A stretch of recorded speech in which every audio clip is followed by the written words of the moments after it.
వేదాలకు సారమైన ఓంకారానికి అర్థం తెలియక బ్రహ్మదేవుడే తలదించుకున్న వేళ తండ్రి అయిన శివుడికే జ్ఞానాన్ని ప్రసాదించిన ఆ చిన్నారి గురువు ఎవరు? జ్ఞానానికి ధైర్యానికి మారుపేరైన షణ్ముఖుడి అసలైన చరిత్ర.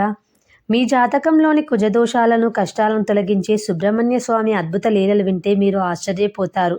వీడియోను చివరి వరకు చూడండి. శివపార్వతుల కుమారుడైన సుబ్రహ్మణ్య స్వామి చిన్నప్పటి నుండే అత్యంత మేధావి.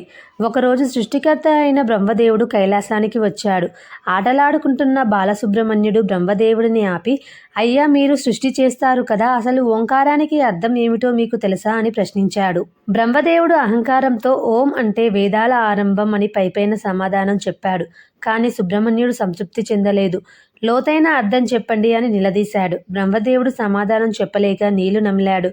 దాంతో కోపగించిన సుబ్రహ్మణ్యుడు, సృష్టికర్తవై ఉండి ఓంకార పరమార్థం తెలియని నీకు సృష్టి చేసే అర్హత లేదు అని బ్రహ్మను జైల్లో బంధించాడు.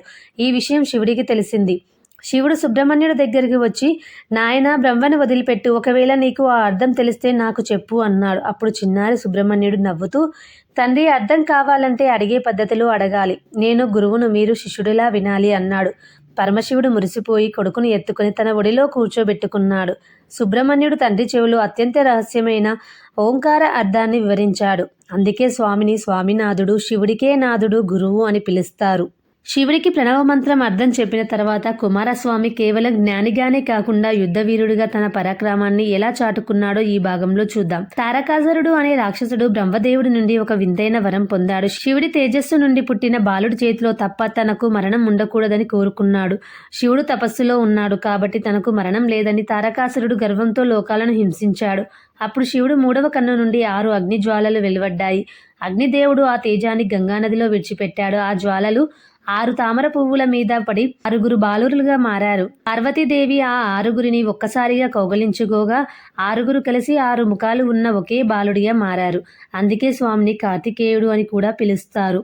తారకాసురుడితో యుద్ధానికి సిద్ధమైనప్పుడు పార్వతీదేవి తన కుమారుడికి అత్యంత శక్తివంతమైన శక్తి ఆయుధం ఇచ్చింది. ఈ ఆయుధం కేవలం రాక్షసుని చంపడానికే కాదు, లోకంలోని అజ్ఞానాన్ని చీల్చడానికి చిహ్నం.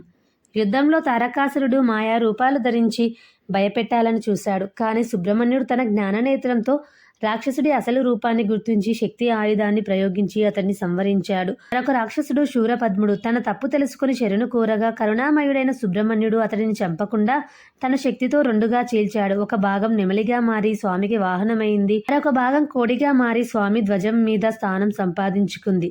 శత్రువును కూడా తన సేవలో ఉంచుకున్న గొప్ప దైవం మన సుబ్రహ్మణ్యుడు. మీ జాతకంలోని కుజదోషాలు కష్టాలు తొలగిపోవడానికి సుబ్రహ్మణ్య స్వామి కథని అత్యంత శక్తితో వినండి. అలాగే సుబ్రహ్మణ్య స్వామి ఆశీస్సుల కోసం ఈ వీడియోని లైక్ చేసి షేర్ చేయండి. అలాగే మరిన్ని మంచి భక్తి వీడియోల కోసం ఈ ఛానల్ని సబ్స్క్రైబ్ చేసుకోండి. Thank you for watching.